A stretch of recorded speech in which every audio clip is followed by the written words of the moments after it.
नमस्कार दोस्तों। Steve jobs एक महान इंसान थे। उन्होंने इतिहास में अपना नाम सुनहरे अक्षरों में लिख दिया है। बहुत से लोग ये समझते हैं कि ऐसा इंसान सिर्फ कुछ दशकों में एक बार आता है। मैं इस बात को नहीं मानता। मेरे ख्याल से हर इंसान स्टीव जॉब्स जैसा बन सकता है अगर उसे वैसी परवरिश मिले जैसी स्टीव जॉब्स को मिली थी। अब आप कहोगे कि ऐसा तो स्टीव जॉब्स के पेरेंट्स ने क्या किया था जो स्टीव जॉब्स बड़े होकर इतने महान बने।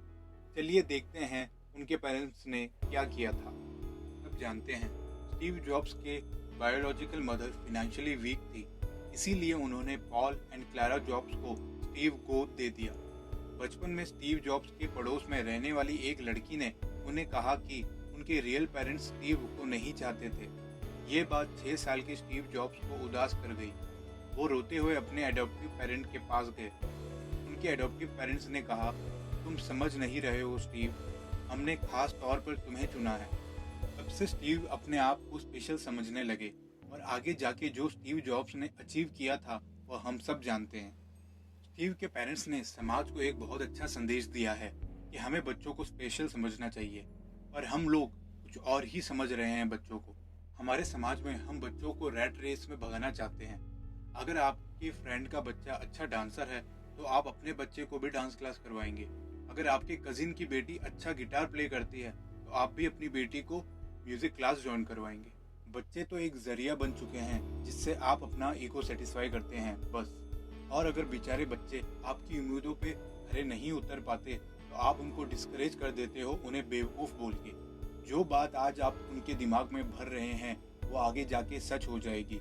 इसीलिए अपने बच्चों को हमेशा स्पेशल समझो और उनसे कहो भी कि वो स्पेशल हैं। उससे किसी रैट रेस का हिस्सा बनने को मत कहिए। उसे ये समझाइए कि उसे अपने आप से रेस करनी है, ना कि दूसरों से। अगर आपका बच्चा किसी फील्ड में फेल हो रहा है तो उसे मोटिवेट कीजिए वापस अटेम्प्ट करने के लिए। मैं आपको एक महाभारत का किस्सा बताना चाहता हूँ। अर्जुन अपनी पत्नी सुभद्रा को चक्रव्यूह की नीति के समझा रहा था, पर अभिमन्यु सुभद्रा के पेट में रहकर सब कुछ सुन रहा था। यहाँ अभिमन्यु पैदा भी नहीं हुआ था, उसने चक्रव्यूह के अंदर जाने की नीति के बारे में समझ लिया। इस कहानी से हमें ये सीख मिलती है कि बच्चों को हम जो भी समझाएंगे वो सब बच्चे बहुत जल्दी समझ जाएंगे। जब आप किसी बच्चे को बचपन से ही कह देते हैं कि वो स्पेशल है तो वो अपने आप को बड़ा होकर स्पेशल ही समझता है।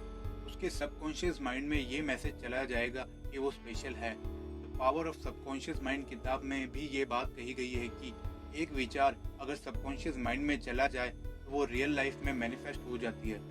तो प्लीज आज से ही अपने बच्चे को स्पेशल समझिए और उन्हें बोलिए भी कि वो स्पेशल हैं। अगर आपको ये वीडियो पसंद आया तो लाइक बटन जरूर दबाइए। Thanks for watching.